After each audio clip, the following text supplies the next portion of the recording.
It's loading up now, and we're just going to wait for maybe one more minute to see who else is going to join us. And okay, it's going right to YouTube. Excellent. Okay, and now I want to put on speaker view so that is shown. And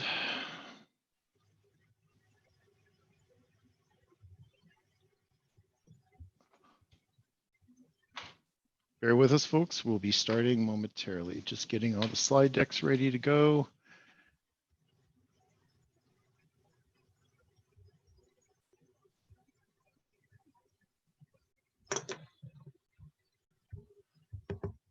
Okay. So the thing I was gonna, since we have a few minutes, we're just going to, I think I was telling you about exciting news about working with another client, my client in Texas. He is taking on, you know, how important your census is this year right now in the United States. Yes. Well, this has just come on his radar, and he's actually just figured out, not just figured out, he's starting to understand the importance of it. And he's out of Dallas, I think, and Dallas is mostly one unrepresented areas, or that whole area of Texas, for people not doing that. So he's for not registering with the filling it out. Yeah, that's right. Well, yeah, and so basically we're doing a social media campaign to get to encourage other people in the community to get those people, to get people who are not registered to be registered on that. Exactly. That's great. So, yeah, it's kind of I'm really quite excited about that and whatnot. Okay, we are I think we're going to start the webinar now. Let me just get the slide deck I want up, and we're going to go.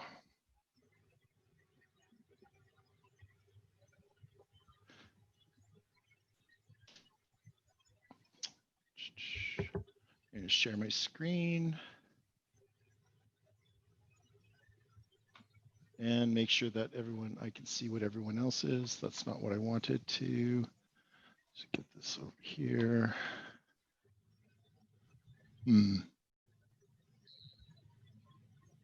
Okay, we will get started right away, folks. I'm just working on 3 screens here, so just bear with me. And I will reshare my screen, and then we will. And my Zoom is also freezing now. I'm noticing that's something new. I'm not sure if that's because there's a lot more people on it, but here we are. Welcome to Widen Your Gaze Fridays. My name is Luc Bouchard. I'm very excited that you've joined with us today. I suspect that there will be a few more people joining on the call. And Widen Your Gaze Friday is really an opportunity to kind of see the bigger picture. I invite subject matter experts to come and speak on their area of expertise. And today, I'm very excited to have Veronica Matthews speak today. She's a certified coach, HR consultant, public speaker, and a workshop leader. And her talk, as I think you know, is the principles and practices of Masterful Leader. And you're coming to us today from Maryland, if I have that correct. Exactly, right. Okay, so I'm going to stop sharing my screen, and then you can take over. And without further ado, welcome to our presentation. So you now should be able to access your screen, and we will jump right in. Awesome. Thank you so much, Luc. It's such a pleasure to be before you today, everyone. And I thank you so much for taking the time on your Friday afternoon or evening, wherever you are, to join us on today.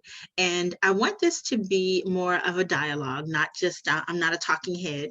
So I would love for us to have some engagement and ask questions and answer questions for each other, and for this to be a conversation about leadership, as opposed to a presentation as much. But I do have a few slides that I will be sharing, and so I'll go ahead and share my screen. Thanks for sharing your screen, Laura.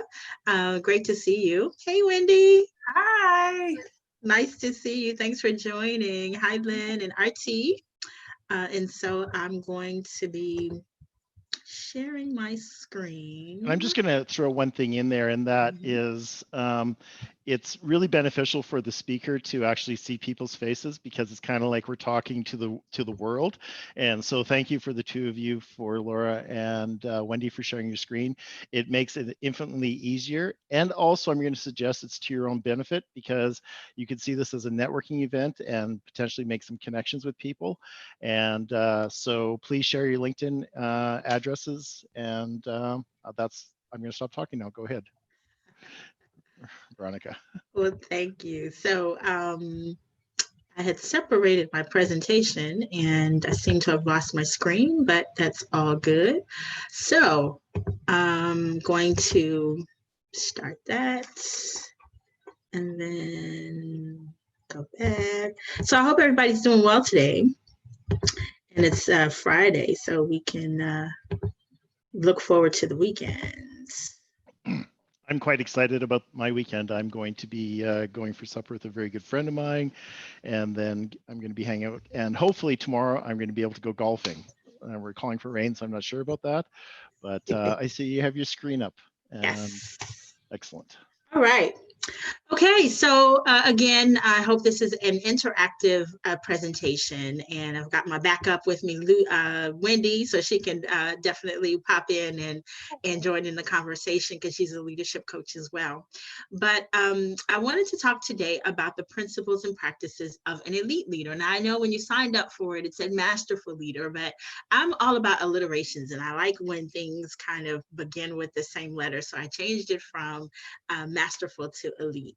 And so we'll begin our conversation. And so who am I? I am Veronica Matthews. I'm the owner of VLM Coaching and Consulting.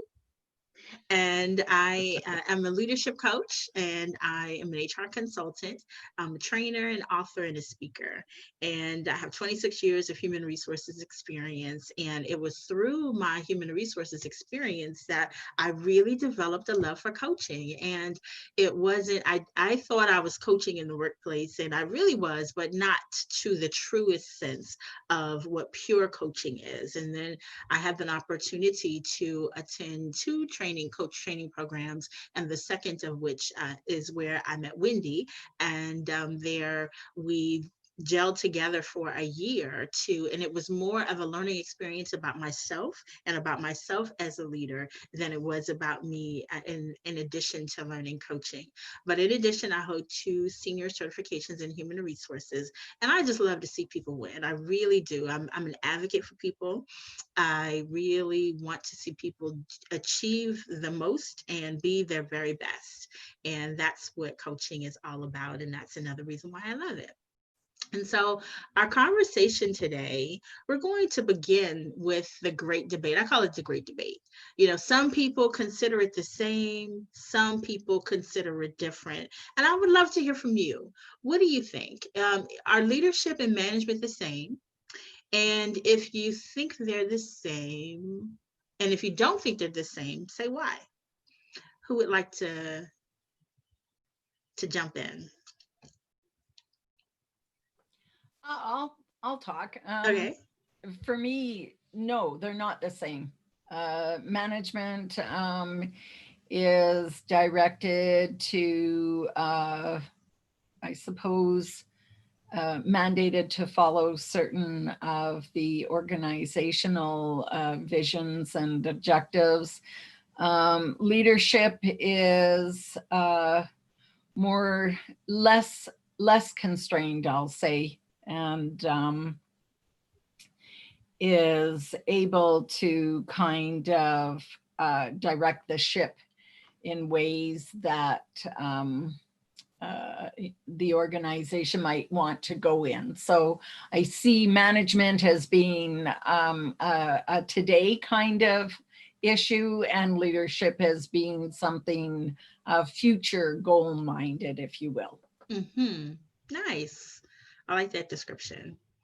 Anybody else? RT, Whitney?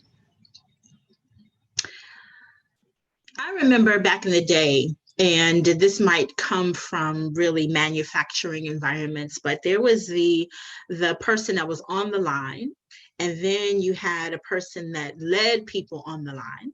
And then you had a supervisor, right? And the supervisor, I was that person that walked around with the clipboard. They were just 2 seconds off the line.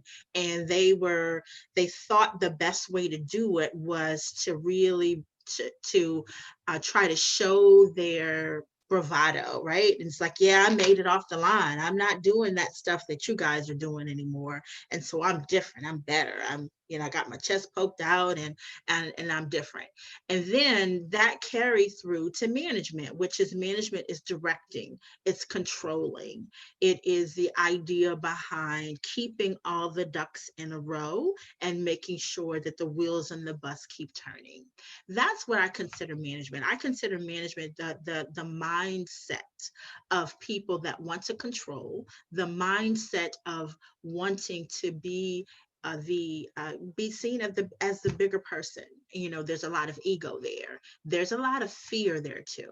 The person is operating from a standpoint of, I fear my job because I used to do what you do. And so if I got to here, then there's a chance that maybe you can too. And so my job is then to push myself higher and to push you lower. Leadership is completely different. Leadership is, like Laura said, it's the future vision. It's operating from a standpoint of not me, but we. How do we make this work together? How do we achieve? How do we grow? How does what I do impact others? And what is that lasting impact? And how is that going to benefit not only my team, but my company? And then also me in my personal life, as we are all leaders, I believe. And so it's a matter of whether we lead in our lives through the openness, or whether we lead in the lives through fear and through management and through control. And so when my idea of leadership ultimately is making others better from your presence and having an impact that lasts in your absence. And it's kind of like this, the pebble in the water, right? And so it immediately has an impact where it drops, and then you start to see this ripple effect. And that's what leadership is all about, having that ripple effect, having a positive ripple effect, making people feel like they matter, like they're valued from your presence. And so when it comes to leadership, I consider there to be various levels of leadership. And the various levels of leadership, in my opinion, you have, let's see, I'm not sure if this is in your way or not, but you have the emerging leader. Emerging leader is that person that is just getting their chops. So they've read a couple of books and they know that it's not only the idea to tell people what to do. So this is their first position, they're growing, and they're making a lot of mistakes. That idea of what they don't know is huge. It's massive. It's like they don't know what they don't know, and there's a lot of what they don't know. And so they make a lot of rookie mistakes. They may err and fall back a lot to the controlling because they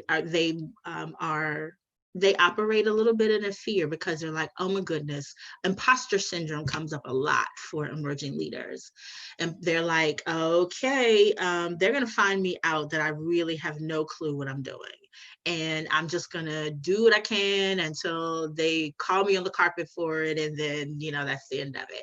And so there is a lot of fear there. There's a lot of trepidation. There's a lot of learning through mistakes. So they are learning. They're constantly seeking gurus. They're a little bit unsure of their capabilities.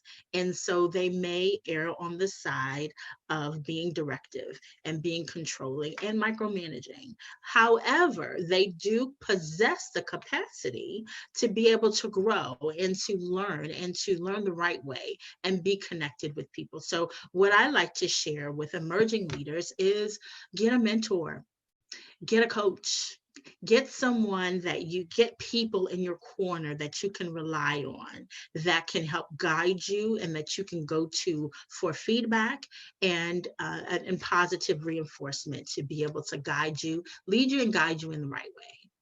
And so as now, one of the things that I know is people like to equate the levels of leadership with age. And what are your thoughts on that?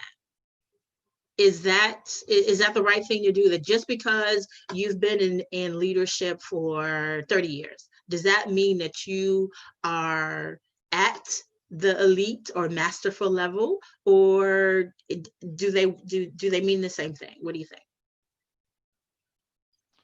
Uh,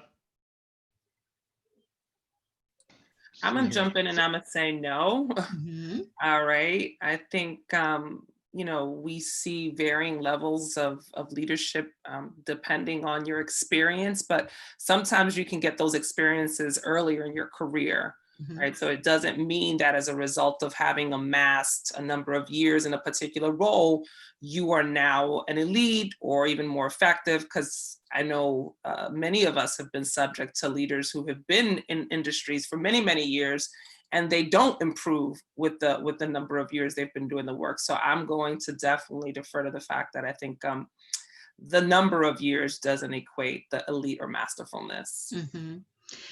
Yes, Yeah. I would definitely agree with that. Yes.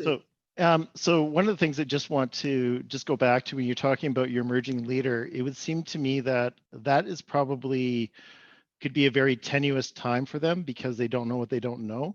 Mm-hmm. And have you ever had any experience with people that just goes, leadership's not for me, and they just don't, and they throw up their hands because they had such a bad experience? Or does that ever happen to people that basically what it's left to such bad taste in their mouth, they actually don't think they're a good leader, and that's not true?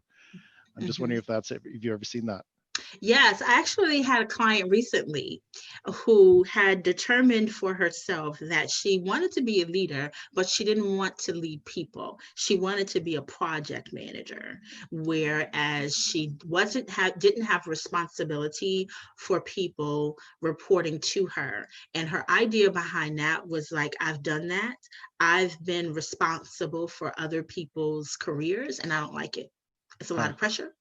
It's a lot of, I'm being asked to be an influencer, and I don't want to be an influencer. I want to manage tasks and assignments, keep things on the track, and keep everything rolling. And so that was a person that had a great deal of self-awareness. Now, I would say that I did share with her, though, that that's fine that you know what it is that you want to do, but just know that even as a project leader, a project manager, you're going to be looked upon to be a leader of people as well. Because in order to lead tasks, who do the tasks? The people. And so eventually there's going to be the idea of motivating and encouraging and supporting and redirecting when necessary. So that takes the finesse of people leadership too. Right. And it would seem to me that people often confuse that, like, as you started, they confuse leadership with managers and that kind of stuff. And, one is not necessarily the other, and one isn't necessarily, they are mutually exclusive in many ways on that. Now, I do want to answer your question about leadership and age and the correlation of age on that.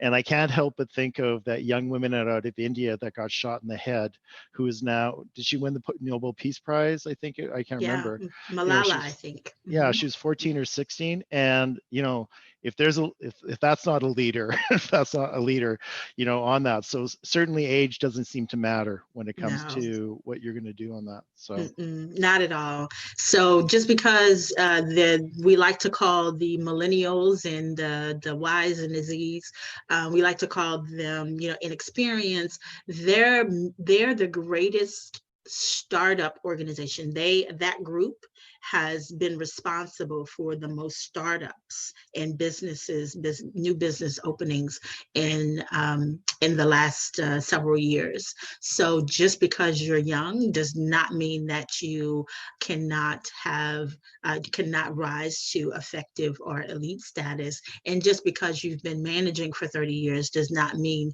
that you're at elite status as well. I'll give you an example. There was a woman in one of the organizations I work with. I got a call from one of her employees. One of her employees wanted to lodge a complaint against her for harassment. And I took the call, and my first thought was, oh my goodness, here we go. And so I went in, did the investigation. Turns out that it wasn't necessarily harassment, but her behavior was more inappropriate. Her behavior was one of micromanaging. It was controlling. It was wanting to check in and find out where he was at all times of the day, and why he wasn't at his desk when she went to go look for him. And it turns out that because it wasn't harassment, we were able to actually salvage her position. We didn't have to separate her from the organization. However, I offered her the opportunity to undergo some coaching, because there were behavior traits that she was exhibiting that were indicative of her insecurity. She trained this gentleman when he came aboard, and she saw how fast he was, how quick he was, how efficient he was, and she got threatened. And through that threatening, through that fear, she went into micromanagement. She went into a lot of management tendencies, a lot of control tendencies. So after working with her, we worked together for about 6 weeks, where it was a remote workspace. So I was in an office and she worked at one of the client sites. So I would go to the client site and work with her one time a week. And we actually were able to get to the root cause. So I had to peel back some layers with her. And it finds out that the fear and the control came from insecurity, personal insecurities that she felt.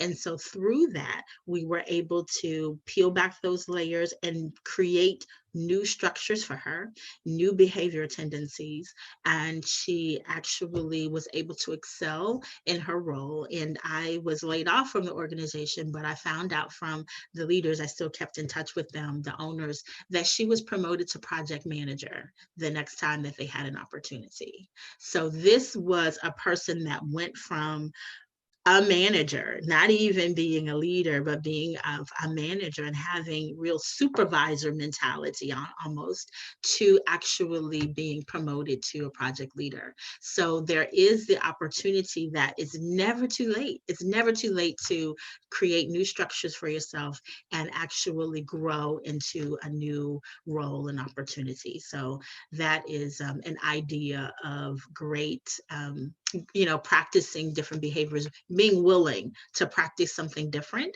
and to being able to grow. And so through the time together, we were able to move her from the supervisor mentality into a leader that was emerging. Yes, she still made mistakes. And yes, she still learned from her mistakes, but she was in a situation where she was willing to grow. And so through that, she grew to an effective leader. And so some of the characteristics of an effective leader are that this person has seen some hard knocks, because they made those rookie mistakes as an emerging leader. And now they've learned from those mistakes. They're now in a situation where they're able to build community. They're able to build team. They're able to collaborate with others. They're no longer in a situation of control, me. They're more of, how are we going to make this happen? What can we do to achieve the goals and responsibilities of the organization? How can we be benefits to each other in making this happen. And they're also beginning to have a level of influence within their organization. So now they're actually being seen by other leaders within the organization, and they're being tapped for ideas. They're starting to be tapped for their knowledge. They're being asked to participate on projects and that kind of thing. And I think the chat may be going off. I'm not sure. Yeah, great. All right, so yeah, and so they're able now at an emerging level to build team and then to actually move in the direction of being an elite, or what I call a masterful leader. And so at the elite level of leadership, there are certain characteristics. So as you build and as you grow, your foundation remains the same. So an elite leader has all of that. They're starting to be noticed as an influencer, but not only as an influencer within the organization, but outside of the organization as well. Other companies are starting to take note of this person who is actually achieving and responding and increasing the profitability of the organization. They're starting to see their name in articles. They're starting to see their name they're starting to see their networking ability as they move around in the industry. So their influence is not only within the organization, but it's starting to be outside in the world and within their industry. And they're growing in capacity. They're now being tapped for special projects that have a far-reaching impact outside of the organization. They're even starting to be asked to appear on boards and hold positions on boards of directors. They're being tapped by those recruiters. Their phone is and their email is blowing up because recruiters are taking note that this person is the elite leader now, is being seen within their organization. They're almost being worked out of a position, so to speak, right? Because the idea of an elite leader is that they grow their teams, and they grow their teams in such a way that they almost outgrow the roles that they have. So then they, fly the coop, but not because they're running away from the person's leadership style, but they're running to a greater opportunity because that person has groomed them for it. And so these are some of the practices, the principles of an elite leader. And so, go back, sorry. So the principles of what I like to consider the principles of an elite leader is an elite leader checks their ego at the door. It's not about them. It's about their team. It's about their organization. They move from a mindset of what's in it for me to a mindset of what impact can I have on my team, on my people, so that they can achieve greater, so that they can then be seen as experts, and they actually have the impact that they're looking for. So the goals and objectives that they have personally are aligned with the goals and objectives of the organization. So it increases their satisfaction. That's what they're looking for. They're not looking to remain small and to keep their finger on the necks of people. They want to actually see people grow. Elite leaders also embrace discomfort. I'm just checking one of Laura's comments. Choosing the leader mindset, being manager, supervisor, yes. Implement their personal agenda, right? Leadership is a continuous process, yes. And everyone is, so Laura is asking that everyone share their LinkedIn profile so that she can connect with you. And she has some great questions and has some really good posts on LinkedIn. So you might want to connect with her. But an elite leader embraces discomfort. In embracing discomfort, what that looks like is, look at the times where we're in now, right? We're in the midst of a pandemic. We're in the midst, and so everyone is concerned about contracting COVID-19 or keeping their workplace safe from their employees contracting COVID-19. So whereas before organizations were completely against working from home, what's happening now? Everybody's working from home. And so in a situation of working from home, a manager will fall back to, I don't see you online, you're not working. You didn't do that report. What's going on? A leader then is going to lean in. A leader is going to increase the richness of their one-on-ones, and they're going to they're going to be open for having those uncomfortable conversations. Those uncomfortable conversations of how are you adjusting to working from home? You now have kids that you are homeschooling, and you didn't sign up for that. You now are not able to go outside and exercise and have a release like you used to be able to. You didn't sign up for that. And you still have responsibilities to meet at work. How can I support you? Those are challenging conversations. That takes you outside of who you really are, encourages you to lean in and support your team from a different perspective. And it really, it requires a lot of trust. It requires a relationship, a leadership relationship, that I care about you as a person, and I also care about you as an employee. And I want to make sure that you are in a situation where you're able to, you have the resources and the tools to be able to do what you were doing when you were in the office. And I trust that even though you're home and I don't see you online, I know that you're getting your work done, because I'm not worried about how many hours a day you clock. I'm worried about your end result, and you're producing your projects and completing your projects. So, and also in this particular time, we know that in the United States, we're in the midst of a racial kind of implode, where there's a lot of discomfort in the workplace, and organizations are scrambling, if they weren't already, for diversity and inclusion, because the individuals that are African American are feeling like they can't bring their full selves to work. They are also grappling with what happens when they're interacting with police and in their communities. And so that is not, I used to be one of those HR people when I first started. You talk about making rookie mistakes. I would tell people, check your emotions at the door, because this is the time to work. What? How can you separate the fact that you just had the argument of a lifetime with your spouse 5 minutes before walking in the door, and I'm expected to work? And I naively would on protecting the company, was like, you're here to work, we're not here to help you resolve your personal issues. And so as I continue to grow, and as I continue to develop leadership skills, I recognize that it's not possible for a person to stop being who they were 5 minutes before they walk in the door and then devote 9 hours to their employer, because those things are swirling. Did I pack the kids did I give the kids the right lunch? Do they have enough money to get home from school? All of that they're dealing with. And so as a leader, we're having those uncomfortable conversations, and we're embracing that.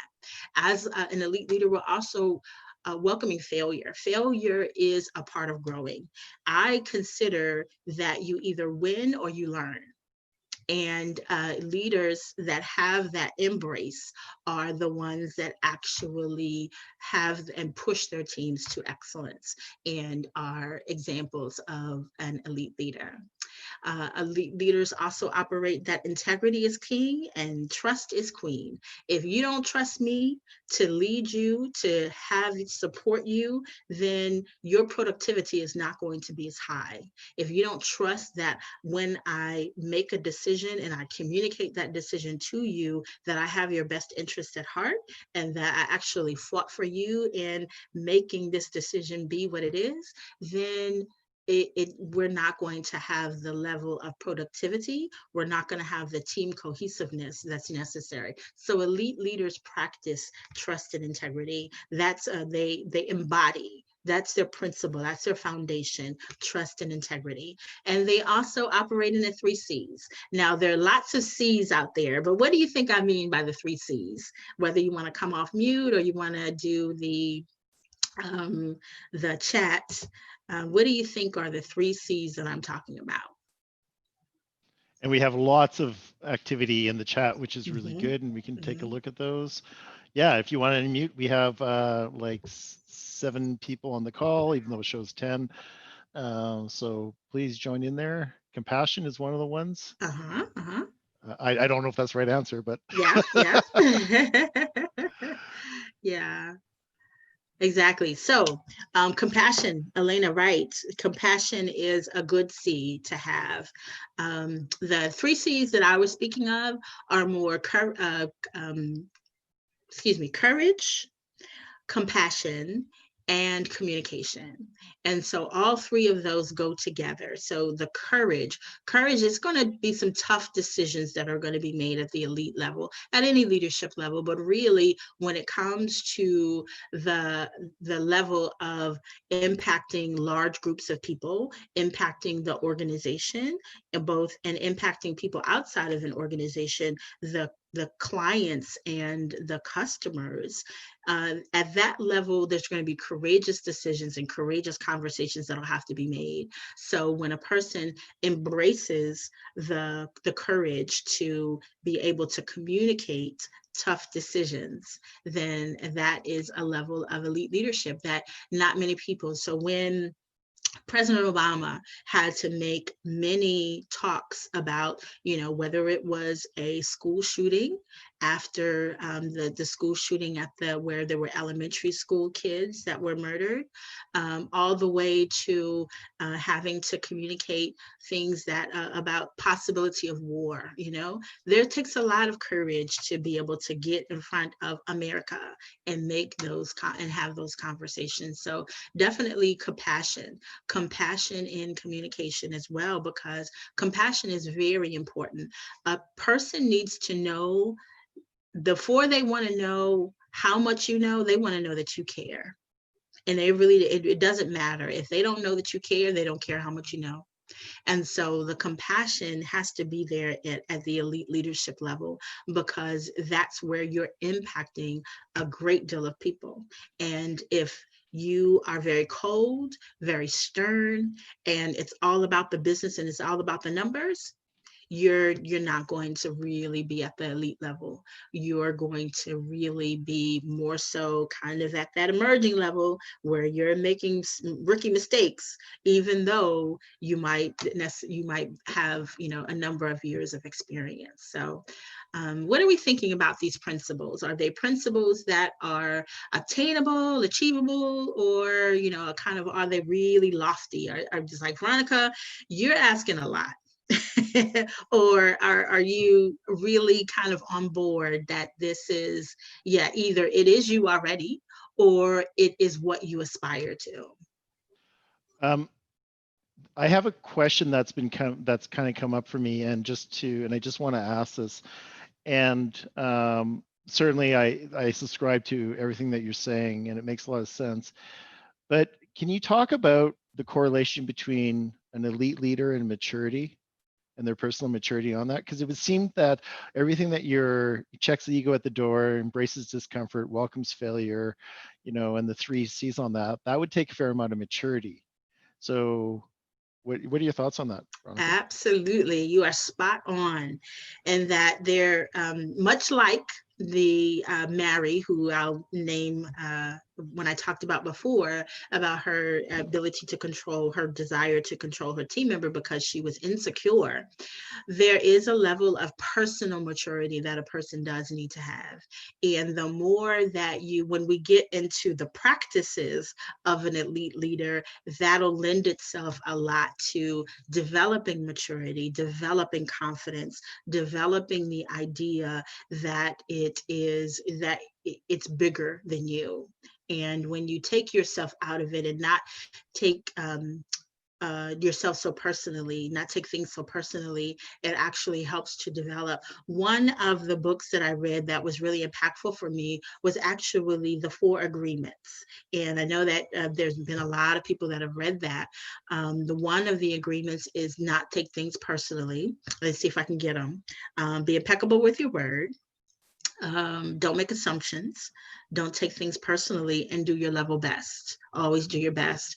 And with those 4 agreements builds maturity, because if you're able to unwire your thought pattern of how you've operated before and rely on that, then that helps to develop the maturity. So you're absolutely right that as a leader grows from emerging to effective to elite, they are gaining more maturity, personal maturity, and that personal maturity is showing up in how they lead others. You're absolutely Okay, right. so this leads me to my next question, and there's a lot of chat in there. How do you legislate maturity? How do you convince people to have maturity? Like, how do you? Because quite frankly, if you have someone that doesn't, and I'm judging it all the live long day here, but is just kind of okay with where they're at. Like, is it?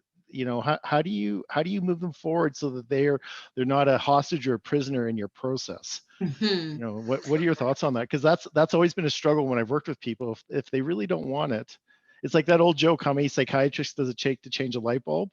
Only one if the light bulb wants to change. It's kind of like that idea. Exactly, exactly. Wendy will remember this from our training program. There is a difference between operating in victim mentality and being responsible.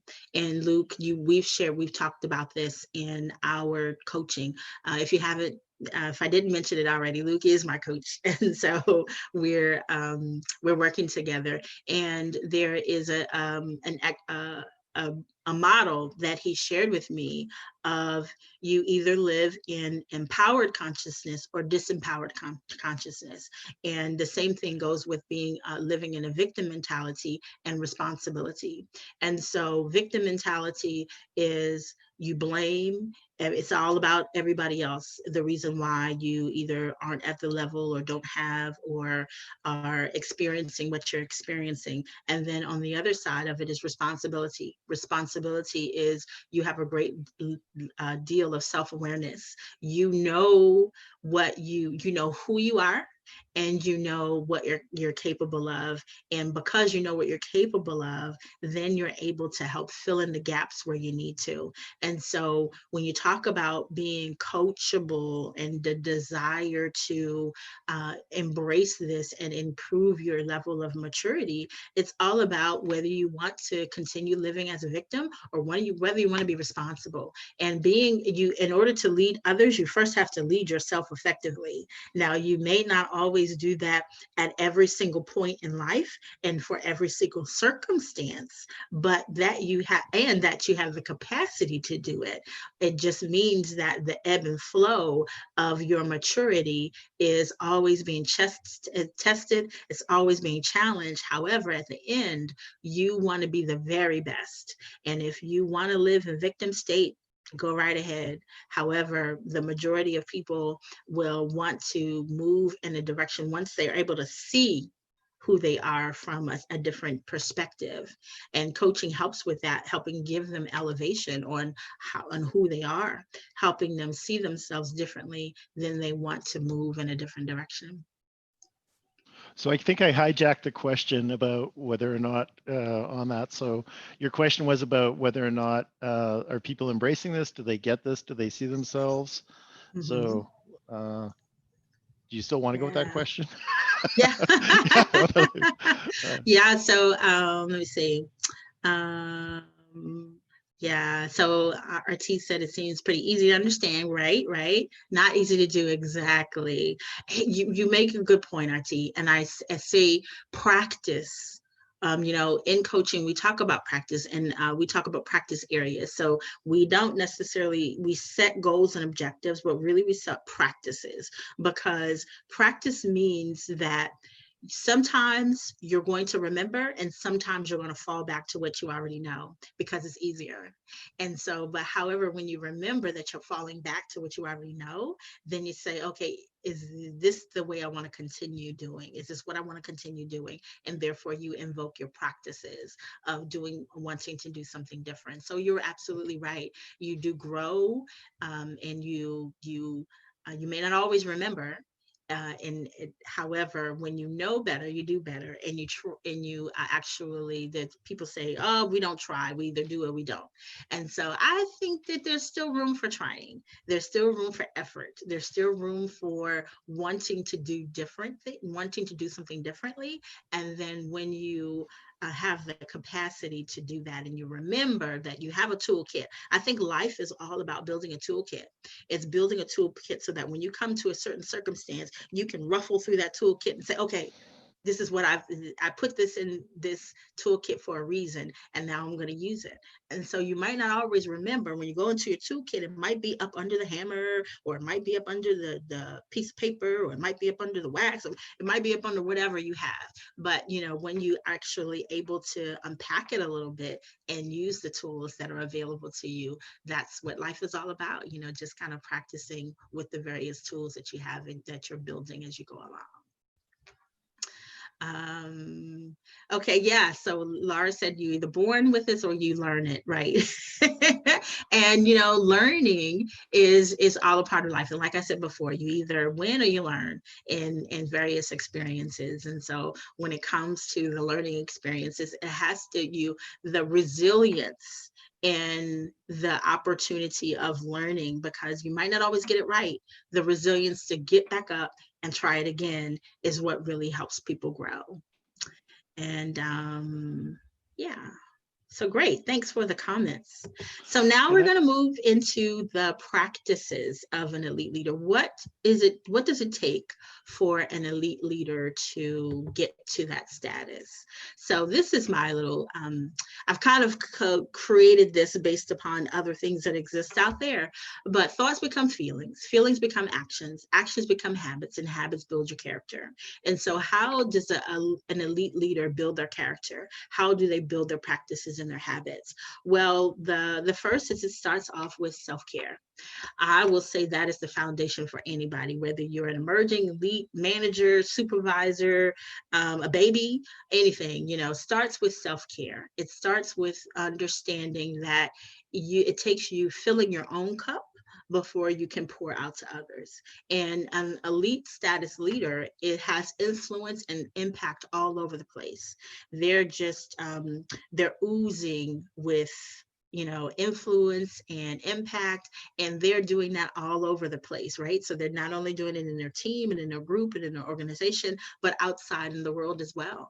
And so they take care of themselves. They take care of themselves with a morning routine, with an evening routine, and with pouring back into themselves through reading, through constantly building their knowledge, and actually taking time out to breathe, and to exercise, and to eat right, and to hydrate, and all of those basic needs, in addition to being able to kind of focus on the 6 areas of their physical health, their spiritual health, their mental health, their relationships, and their financial health, and I always forget one, but there's 6 major areas in which they can actually focus on in order to be able to maintain their self-care. Because in order to be able to pour out to others, you have to have a full cup. And it might not always be full, but the more you have, the more you're able to pour. And elite leaders know that. And so we were talking about maturity before, Luke. This is when it comes up. Self-awareness is impossible. Maturity is impossible without self-awareness, because if you are not if you're not aware of the impact that you have on others, if you're not emotionally intelligent to be able to manage your own emotions, and to be able to manage deal with or handle the emotions of others, and then have effective camaraderie and communication, then what is that? You're not really having an impact. And so elite leaders have self-awareness. They know who they are, they know how they show up, And they're concerned about that. So they're not necessarily concerned about what other people think of them, but they're concerned about the impact that they have on others. They're wanting to leave people better through an experience and not worse. Even when you have to discipline a person, even when you have to give them corrective guidance, you want to still maintain their level of oh, I'm losing my thought, but their level of what's the word I'm thinking of? You want to leave them with some confidence, right? And so it's not that you want to sandwich the bad inside of good, but you do want to leave them with some esteem. That's what I'm thinking. So you don't want to deplete their self-esteem. And so when you're self-aware and you know the impact that you have on others, that's an example of that's a practice of an elite leader. So self-awareness is not always obtained internally, right? So you won't always know how you show up. So therefore you ask for feedback, and you ask for feedback from not only your team, but you ask for feedback from a coach, from a mentor, from someone that can see you differently and that can help you decipher how you're showing up. And I would say that elite leaders also practice gratitude. They practice gratitude for what they have, because when you express gratitude for what you have, you always get more. And you get more of what it is that you're thankful for. And if you're grateful for the level of learning that you have, you're grateful for your impact, your influence, your the how you show up, then that's more of what you get. And that is an example of a practice of an elite leader. They also practice self-acceptance and acceptance for others. But self-acceptance is so huge because we're not perfect. And because we know that we're not perfect, we're not expecting other people to be perfect. And when we don't expect other people to be perfect, we meet them where they are. And when elite leaders meet a person where they are, they always leave them better, because they're able to see them truly for who they are, and they're able to encourage them to fill in the gap between where they are and where they want to be. And they also have, well, we talked about this before, but compassion. They have compassion for themselves, and they have compassion for others. That is really huge. That's also, we know that it's a principle, but it's also a practice, because when you practice something, it becomes a habit. It's not, as Artie said before, it may not always come easy, but when you give it some effort and you continually practice it, it will eventually become easier. And we talked about this in self-care with the emotional and the mental health. It's lifelong learning. If you think that you're the smartest person in the room, you've already lost. And elite leaders know that they're not the smartest person in the room. So they are filling their cup, and they're learning from others. They're reading articles. They are engaging in dialogue. They're participating in master classes. They are gleaning from others because they know that there's always more to learn. And what I think is hugely important as self-care is to practice vulnerability and transparency. Who wants to work with someone, or who wants to be considered themselves led by someone who holds everything to the vest? They are not really open with what it is, their decision making. Now, if you have to make a tough decision, if you share with a person your process for following, the process you followed in making that tough decision, they're more likely to agree with it. They're more likely to say, oh, wow, I had no idea. And they're going to be on board. But if you say, this is how it is, you're operating more so in the emerging leader level, and you're not necessarily operating at the elite level. So the elite level operates in transparency. They include people in decision-making, and they're not afraid to say how they got to that point.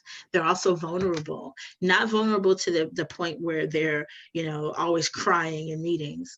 However, they're vulnerable to the point where they said, I know how tough this is for you. It's tough for me too, because my husband is doing this and my kids are doing this, and you see the cameo in their Zoom, when they're on a meeting, like, okay, it happens to the best of us. So being vulnerable in that aspect is actually how elite leaders operate, and it's what they practice on a regular basis. So again, I asked the question, what do you guys think about those practices? Are they achievable? Are they attainable? Wow, Laura, this is huge. I love it. Set boundaries, refuel yourself, get outside, practice kindness, be aware of mindset, reflect, celebrate. You are just awesome, Laura. Thank you so much for this, the information. And I'm just letting you know that we are about half an hour we're 5 minutes to the hour, which means 35 minutes. Okay. So just giving you on that. Yeah. And and the thing that comes up for me is what you're talking about is that a leader doesn't ask anyone to do anything they're not prepared to do themselves. Absolutely. Right. And that's my biggest definition of a leader is that they're prepared to do what they're going to ask anyone else to do. Absolutely. So that. So that's great. That's a great point to make, because they're proving they're not above anything, right? And they won't ask a person to put their neck out there and do something that they wouldn't do or they haven't done already. Great. All right. And so what are some of the results? What can I expect that if I put in some work, what can I expect to maintain obtain as an elite leader? Well, elite leaders, the results that they produce are they have loyal and engaged teams. Their teams are clamoring to, people are dying to kind of get in on their teams and to work with them, because they recognize that they are motivational, they're encouraging, they inspire other people. And so they have richer career opportunities. And when you're at the elite level, you're being tapped not only for special projects, but people, like I mentioned, people outside of the organization are taking note of you as well. Their teams have higher productivity and higher profits. When you're at the elite level, your team is motivated, they're equipped, and they're poised to be able to obtain the goals and objectives for the organization.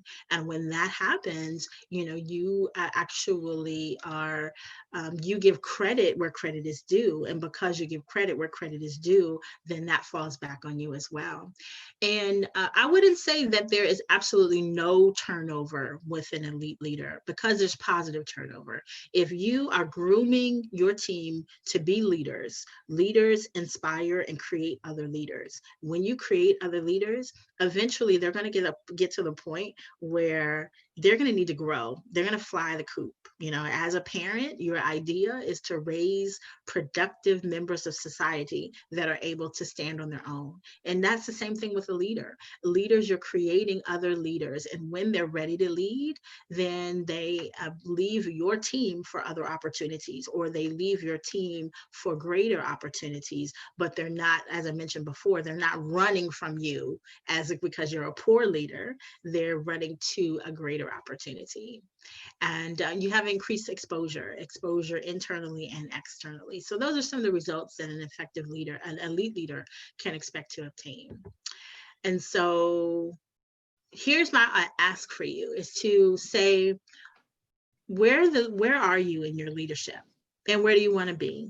And you make that, and if there's a gap there between who you are and the leader that you want to be, then there's some work. And so you might say, Veronica, okay, well, what's in it for me if I actually do that work? Why would I want to work that hard to become an elite leader? Because you'll get a thought leader status and influencer status. People will tap you for your ideas, for your opportunities to collaborate, for your, you'll be seen as a person that people will want to connect with you on LinkedIn. If you're all of a sudden growing to elite status, people will somehow want to connect with you, and you'll be like, who is this person that wants to connect with me on LinkedIn? I'm getting all these LinkedIn connections, because you're putting content out there, you're putting ideas out there in this space, and people are making note of it. like your team, if they're on LinkedIn, they're going to say, oh, my manager said X, Y, and Z, or my leader said X, Y, and Z. And so they kind of look to that. So that's what's in it for you. You'll be sought after for board positions, for other roles, for greater responsibility, and you aspire others to excellence and build community. So that's what's in it for you. You'll be seen as an elite leader, and you don't do it for the status, for the glory. You do it because it has something within you that makes you feel real good to know that you're having an impact and influence on others.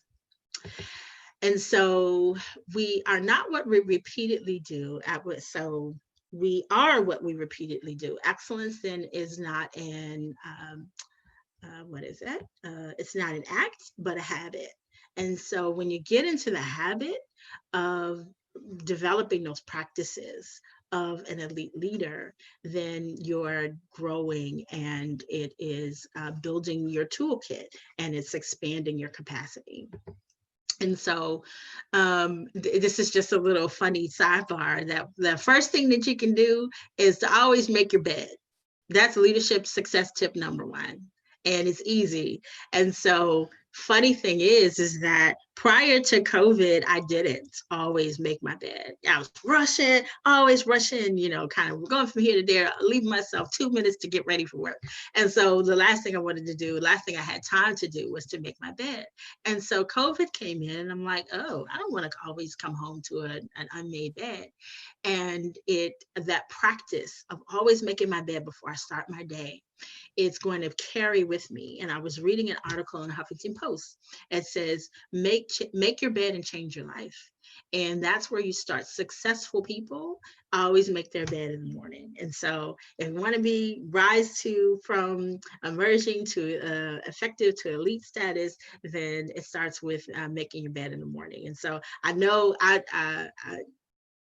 you guys always made your bed, but now you understand that that's contributed to your success. And so now that I make mine, I'm on the road to success.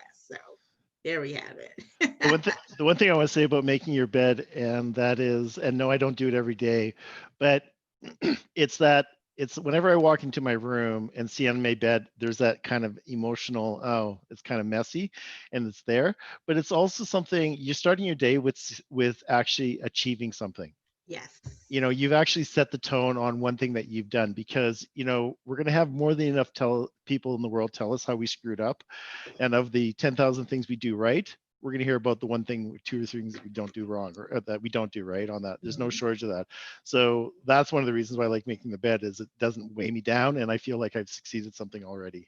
Yeah. If you start your day making a good decision and then actually achieving something, the trajectory that you have over the course of the day will continue in that degree. And so you're going to continue to make good decisions. You're going to continue to achieve over the course of the day. So that's kind of my little thing that you can start tomorrow. All right. And so it's never too late to become an elite leader. And Artiste said, yeah, it's hard, not always easy to remember and to practice, but practice makes better. Never perfect, but because we're not perfect beings, but we can be better. And so if you've made the mental kind of connection in your mind between the leader you are now and the leader you desire to be, if there is a gap between there, then I'd love to offer my support to you. And so I will put this in the chat once I stop sharing my screen, and then you can click on that to set up a time to talk with me and have a strategy session. And I want to show you that it's a complimentary strategy session, and I want to invest in your being an elite leader and kind of growing to that status. And so this is my investment in you, which is 60 minutes of my time, which is typically not free, but I will offer it to the individuals that have attended this. And even if you're watching this replay on YouTube, this link will still be available to you. Nice. And in addition, I'd like to stay in touch. And so you can reach me through my website and LinkedIn. And so speaking of LinkedIn, I have an ask of you. I want to thank you very much for participating and engaging today. It's been awesome. And if I've made an impact, or if I've said something that's a aha moment for you, or if I've caused you to take note of something and really want to do something different, I'd love to not only connect with you on LinkedIn, but also receive a recommendation from you on LinkedIn. If you want to endorse me, that would be awesome. I'd really appreciate that. That would be very helpful for me. And then also another ask is that if you know an influencer, or you know someone in your organization that could benefit from leadership coaching, or a decision maker that might be interested in adding leadership to their leadership coaching to their team, then I would love the connection, and I would love the opportunity to be able to share what it is that I do and with others. And so if you want to make an email connection for me, you can reach me at veronica@vlmcoaching.com.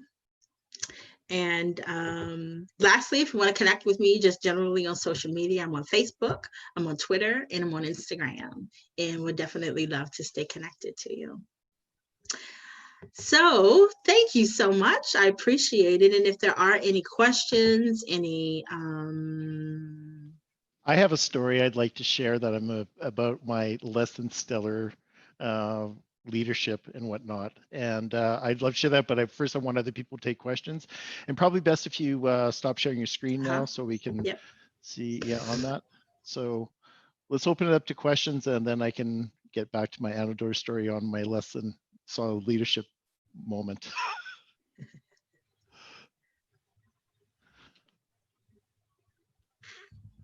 Okay, well, I'm going to go.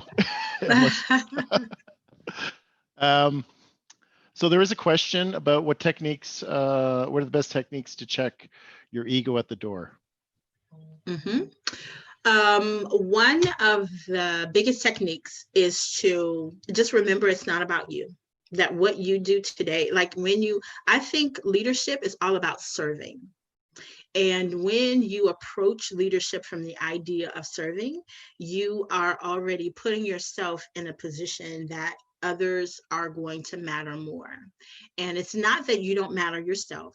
It's just that the decisions you make, the choices the things that you decide to do have a greater impact than just you. And so it's when you remember that it's not about you, and you remember that you're serving others, then that is a great way to be able to check your ego at the door. Another way is to remember that who wants to be, one of the things, maybe it's just me, but one of my pet peeves is people that think they know it all. They don't go over very well with me. And so even though, like I said, you might be very intelligent, amass a great deal of experience, who wants to constantly feel that they're in a situation where they're being told that someone is acting like a know-it-all? And so when you step back and take yourself out of the equation and allow other people to exercise their greatness, then you're checking your ego at the door, and you're making it about others and not about you.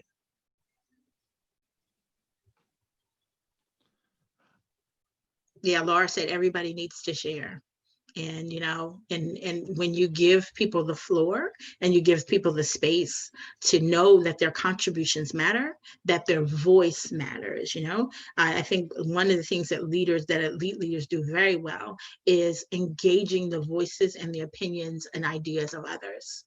When you're consulting others in making decisions, when you're consulting others in the directions of their projects, and you're not telling, when you're inviting others to participate, then that's another way. Yep, everybody's heard. Absolutely. Any other questions? Nice engagement. Thank you so much.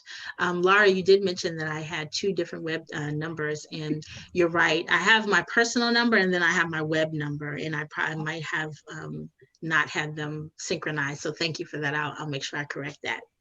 That's okay. I just I just saw it and I thought, oh, okay, multiple numbers. I didn't know if you had recently moved or. I did. Yeah, I did Yeah. change my public number.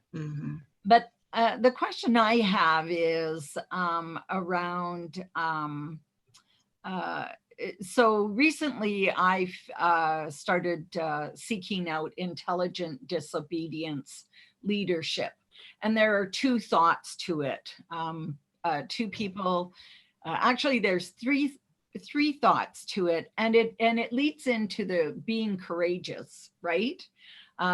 So being able to speak up as a leader when, so maybe, so I'm going to address it this way. Not that the person is the know-it-all, right?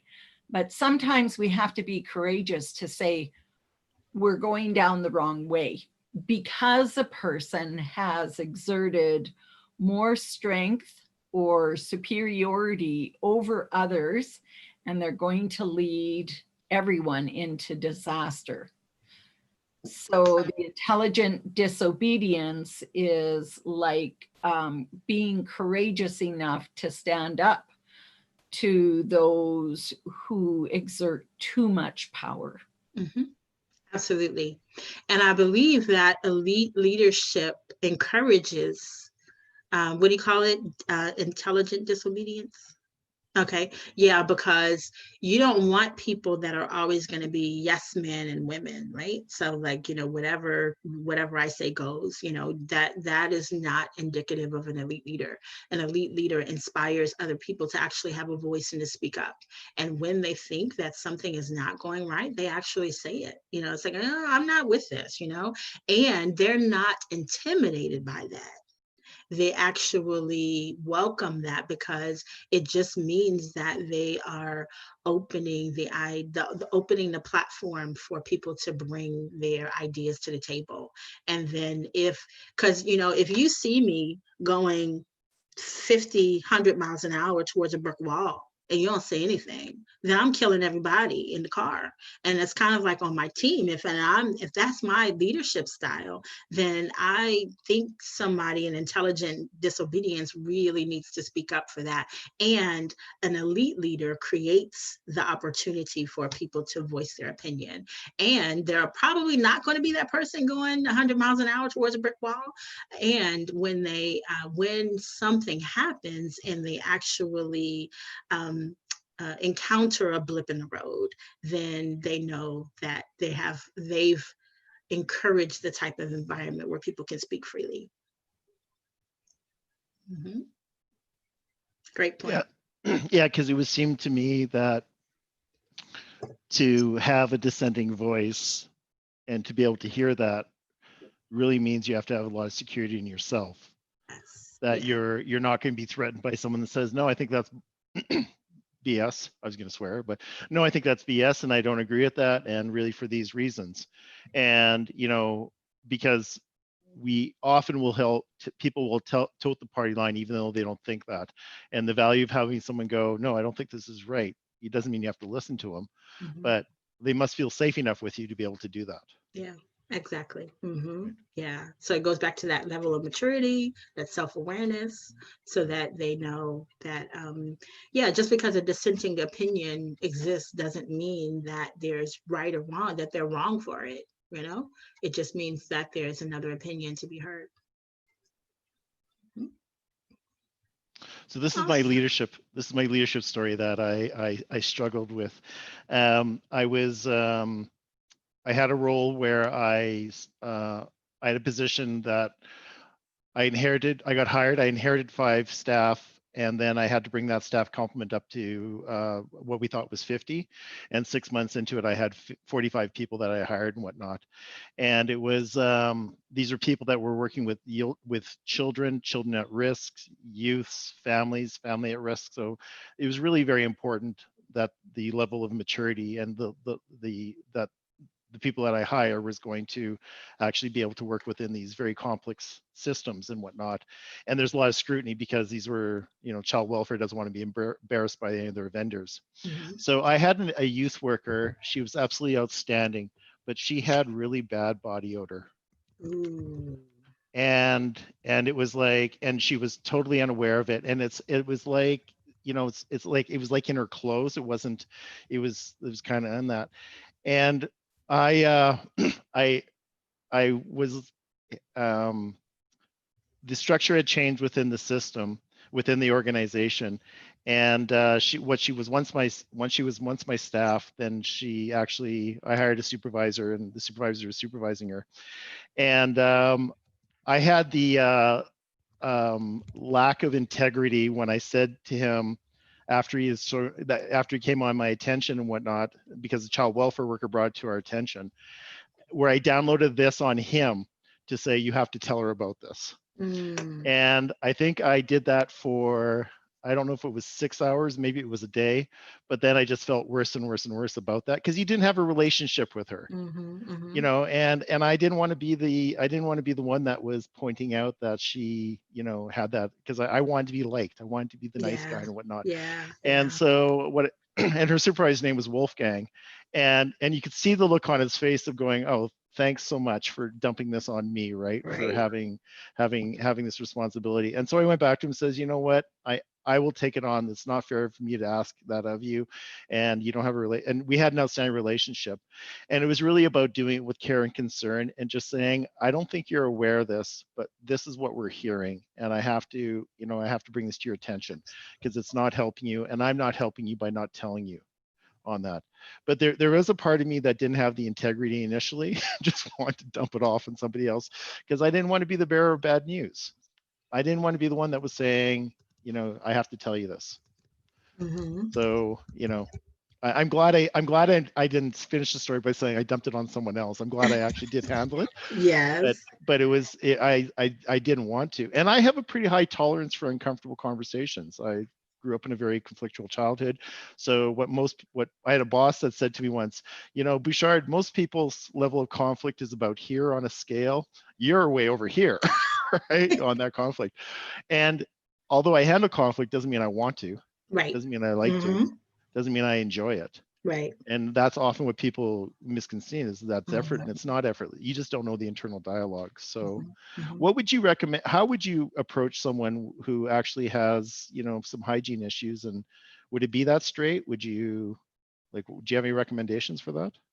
This happens a lot in the HR community, you know, because it's not only on the bad side, it's also the good side, you know. So that person that has a wonderful perfume, but she just wears a lot of it, right? And so, but also the individual that does have body odor.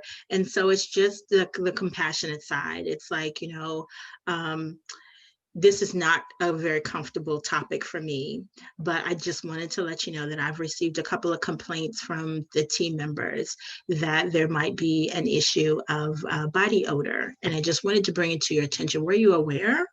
And how can I help?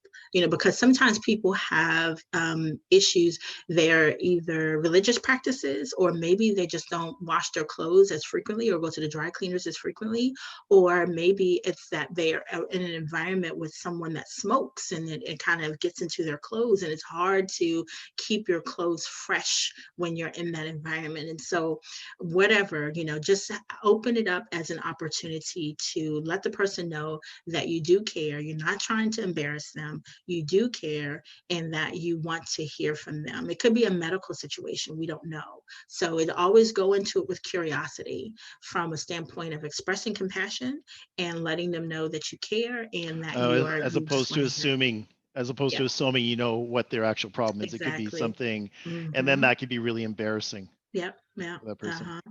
So it's asking, you know, kind of, were you aware? And, you know, well, if you're not aware, let me tell you. And, you know, the suspicion, you know, there's some people, everybody has an opinion.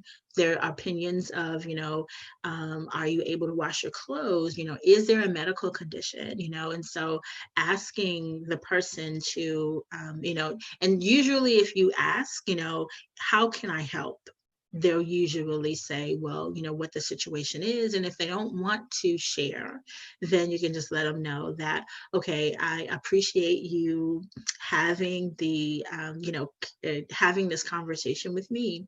And if you think of a way in which I can help, then let me know. But I'm just going to let you know that we've had this conversation, and, I look for the situation to be different. Okay. And then that way, if it doesn't become different, then you have to have another conversation with them. Just say, well, we've had a conversation. You said that there wasn't any way in which I could help, but it's still continuing. So we do need to do something different. And what will that be? Okay. Mm-hmm. Excellent. Yeah. What would you say to those leaders who are, let's say, white and have minorities that are working for them and don't know how to navigate, especially in this time?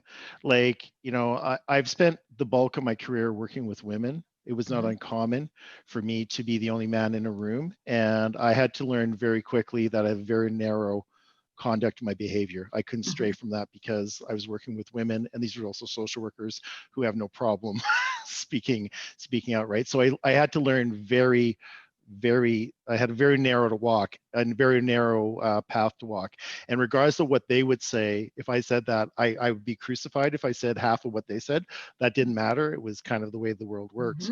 But now I can imagine when I was in a leadership role, even this hypersensitivity to basically dealing with race, dealing with conflict and that kind of stuff.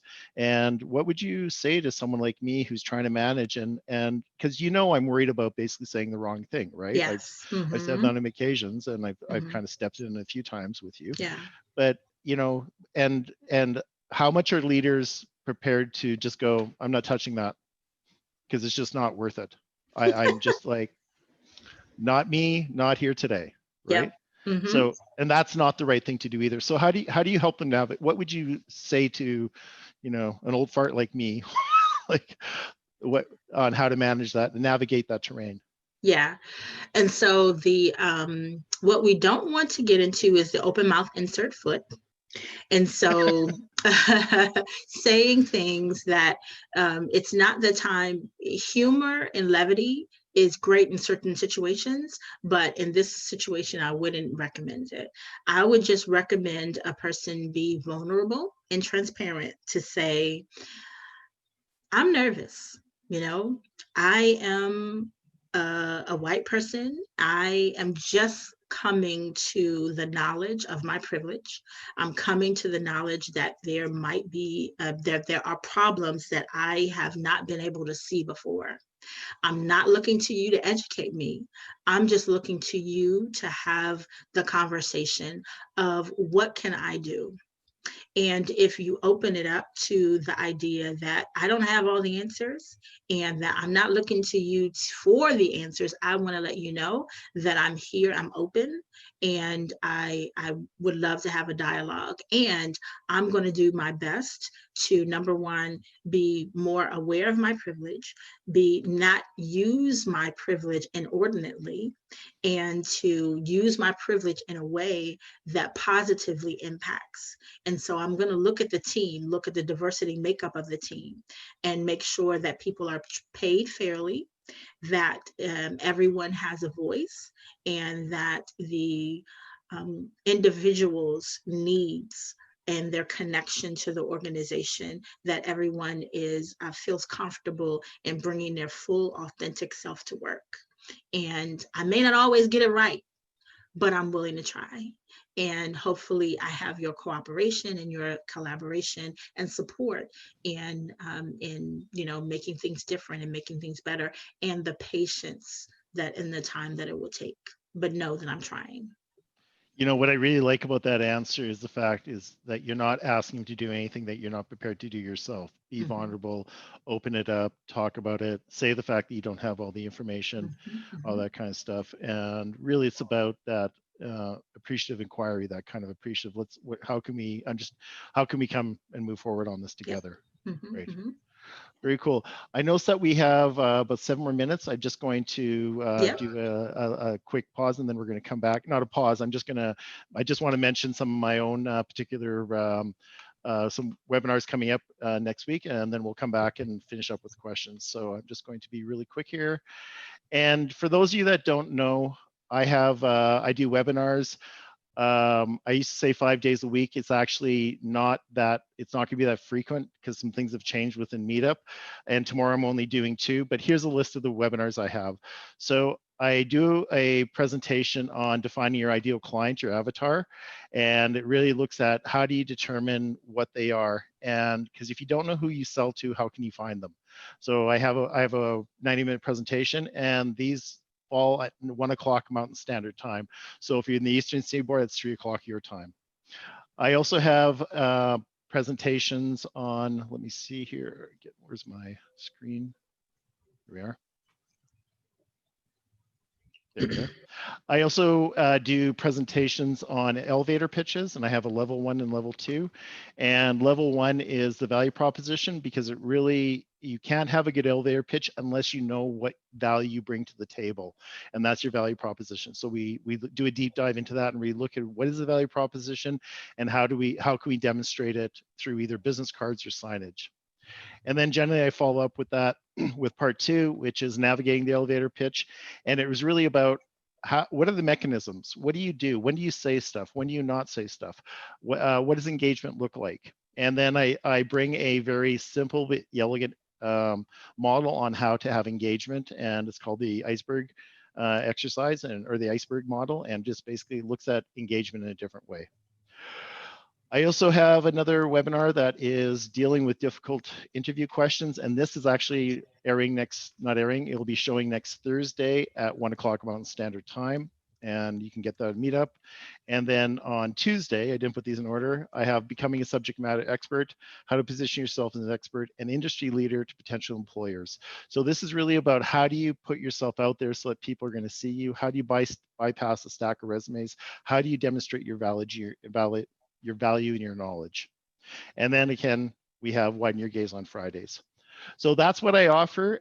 Please come back. You can find it on Meetup. If you connect with me on LinkedIn, then basically I announce them on LinkedIn, so you can see that also. And the other thing that's going on is I'm actually opening in, looks like I'm going to be announcing my meetups in probably 20 cities. And so I'm going to be getting in different cities and whatnot. And my ask is that if you know of anyone that has a platform where they might find what my content is valuable, for an introduction on that. So that's my bit, and we're going to now take any more questions. I'm prepared to stay on as long as possible, or as long as necessary, to finish up conversations. I'm not sure if you have a hard stop in 3 minutes, Veronica, but you're okay? Yeah, there's another event that I'm going to attend, but I don't necessarily need to go at this moment. Okay, so we'll answer some of those questions. Yeah. Yeah. Yeah, I'm going to save the chat. I don't know if that's what you're going to do. Yeah. No. Yeah, well, I get it saved automatically on that, so okay. You have that. But yeah, it's definitely save it. You can save the chat if you go into the chat, the 3 dots on the bottom. But there's just a few things I'd like to just reflect upon that were my big takeaways from today. And when you said we're all leaders, I really firmly believe that. I really subscribe to that, and it's embracing our natural leadership. I think that's important. Imposter syndrome is such a big thing, and it's just, if you could just give us a really quick explanation for those that don't know what, or have never heard imposter syndrome, how would you describe that? I describe imposter syndrome as when you start to do something new, or you are in a new position, and the fear comes up that I'm not capable, I'm not ready, I don't have the skills, I don't have the talents, everything that comes up that says that you're not ready for this, or that you can't do it. It all comes flooding in at the same time. You get this anxiety and this feeling that oh my goodness, before long, they're going to find out that I'm a fraud and I don't know what I'm doing, and I'm going to be found out and I'm going to be out of here. And so imposter syndrome is a real thing. It happens to a lot of people. I wouldn't say it happens to everybody, but at some point in their life, they may experience it. And it really is just the fear that comes up, and how to assuage that imposter syndrome is really through the tracking or the remembering of your successes and your achievements of the past. To know that I got here from my work ethic, knowing what I know, being the top of my game. And so I'm only feeling this way because it's something new, and because this is it's a different space for me. And so once I know, I reflect on my past and that I've done well in the past, and this is just something else that I'm going to do well on again. And then, just to kind of assuage that. And so I think the idea of preparing for imposter syndrome happens long before. It happens with celebrating the small victories along the way and actually keeping note of that. I encourage my clients, before you lay your head on the pillow at night, think of 3 things that you've done that you're proud of yourself for that day, and think of 3 things that you're grateful for. And then when you amass those lists over the course, and when you get imposter syndrome that comes up, go back to those lists and refresh your memory, because that's all it is. You just forget, you forgot your greatness for a moment. And so once you remind yourself of your greatness, then you're ready to go rock and roll. Do you have any idea if imposter syndrome afflicts one gender more than the other? I believe it affects women more. Men experience it. They're not as apt to admit it, I think. What? Men not talking, they don't know something? Shut the front door. What are you talking about? That's not true. Yeah, I think it does impact women more because of the whole adage. And, I'm in HR, and I know that when it comes to people wanting to, we've talked about this before though, Luke, about when a person sees a position that's open, a man is, as long as he has one thing on that list, he's applying for it. A woman will go down the list and will cancel herself out if she doesn't have at least 90% of the things on the list, and she'll say, that's not the position for me. When it tailors it, she meets all the qualifications. It's just that imposter syndrome comes up, and that doubt, that self-doubt comes up. And so both, and I think that just because men will go for it automatically doesn't mean that they don't that they don't feel imposter syndrome. Is that they're not necessarily as familiar with it, and they're not going to easily recognize it and easily admit that it exists. They're just going to say, yeah, I'm just having a bad day. And so, the people with real imposter syndrome, a bad day kind of sometimes turns into more than that. But if you can recognize it and head it off at the pass, you're more easily to recover from it. Fantastic. I see we're past 90 minutes. And I'm just going to do the official closing and then turn off the recording and that kind of stuff, and we'll stay. And the thing that I would really encourage you is, for the listeners out there, if you can at all identify with having some imposter syndrome or not feeling that you can do it, Veronica is who you want to talk to about it, because it is, she understands it, she gets it. She's also worked people through it. And I would just say to you, why play small? Why allow yourself to be held back? Why not shine? Why not show up fully? And I'm just going to put a smattering of guilt on top of that. Is, as she mentions, as Veronica mentions, we're all leaders. Well, think about the leaders, how you can be a leadership to younger women, for the women that are on the call, or to the others on that. Be a mentor to others on that. And when we show up fully and don't allow ourselves to play small, we give permission to everyone else. And I really encourage that. And the other thing I'm going to say before we sign off is that what impressed me the most about your leadership, Veronica, is that you're not prepared to do anything, that you're not prepared to suggest to anyone that you're not prepared to do yourself. Mhm. So you mentioned you did hire me as a coach. You know, coaches need coaches. And so the fact that you're actually getting a coach and you're helping with some of your messaging and that kind of stuff on that is a clear indication that you're not prepared to say to people, that's for you, that's not for me. And you're walking your talk. Mhm. So thank you so much for being here. Contact Veronica, like today, send her a message, take her up on that offer. I know she'll bring great value to you, and do give her a shout out on LinkedIn and endorse her as a coach, because I know I'm going to. And thank you so much for being here. And that officially ends the actual section. So I'm going to stop recording, and then we can ask questions if we have any. Thank you. Thank you. I appreciate you.